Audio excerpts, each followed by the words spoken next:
Today on the Comic Book Report, join me as I talk about what I consider the best Wolverine comic ever, and it comes out of this book here, Wolverine by Greg Rucka. So stick around and get ready for a deep dive.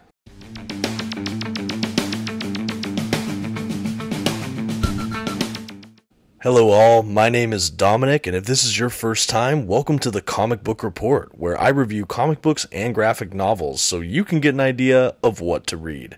Today we're doing something a little different. I'm going to be taking a look at Greg Rucka's Wolverine series, particularly his issue 1 from 2003. However, I would like to issue a brief spoiler warning. I will be flipping through today's issue as well as commenting on plot points, so you've been advised. Okay, so as I said at the top, I'll be discussing issue 1 from Greg Rucka's Wolverine. Now, I have this issue collected as part of his 19-issue run in this Ultimate Collection trade paperback. I picked this up several years ago after discovering Greg Rucka and how much I enjoyed his writing in general.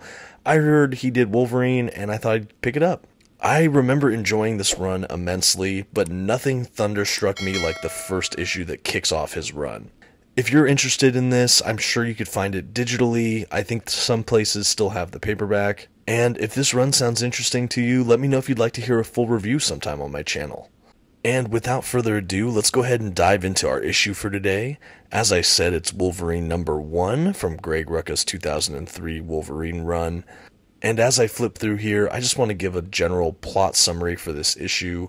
Essentially, this issue picks up with Wolverine living in a rundown apartment complex next door to a young waitress he knows from a local diner. The entire issue is from the point of view of this waitress character, who really sees Wolverine as this grim and surly figure that she affectionately calls Mean Man. Throughout the issue, you get to see the sadness and beauty of this young woman juxtaposed next to Wolverine himself, who again looks like a sketchy, surly neighbor figure. Through the narration bubbles we have from her perspective, you kind of get this somber reflection on her life as well as how she views Wolverine from the outside, which itself was such a groundbreaking idea to me, to see this character from such a third-party, removed perspective, without any context of the X-Men, or necessarily his powers even. She's kind of ignorant, but yet she picks up on things about this man, just from observation. Throughout the issue, we see his slow move toward friendship with this young woman named Lucy, but ultimately the issue culminates with her getting murdered and Wolverine being unable to stop this crime, getting shot up and injured in the process. At the end of the issue, Wolverine finds her diary, which includes all the narration we've been reading all along, with the issue itself ending in one final passage from her diary, saying, "Don't forget me." This, of course, kicks off the rest of the run, where Wolverine goes on a manhunt trying to find out who murdered his friend Lucy, while uncovering other conspiracies and deeper issues, battles, problems, etc., etc. This entire run was a lot of fun with some great art. It was one of the first solo Wolverine series I've read, so at the time I had little to compare it to. And yet, in all the years since, I have not read a Wolverine issue that affected me as much as this first issue here. In just 20-something odd pages, Greg Rucka perfectly encapsulated this little slice of life story.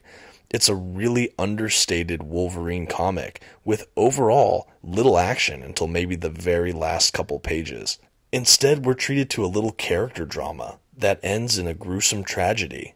Even with some of the gruesome atrocities they have in this issue, there's something just beautiful about it. A kind of haunting sweetness.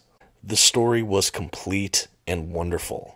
And even after reading this, maybe 7 or 8 years ago for the first time, I still think about it often, and I go back to it over and over again. So in my mind, when I think about what is the best Wolverine comic ever, it is easily Greg Rucka's Wolverine issue 1 from 2003. It's funny, the issue itself ends with, "Don't forget me," and ironically enough, I don't think I ever will. Thank you for joining me on today's deep dive. If you enjoyed what you saw, go ahead and give this video a like, maybe a comment. Until next time, have a good one.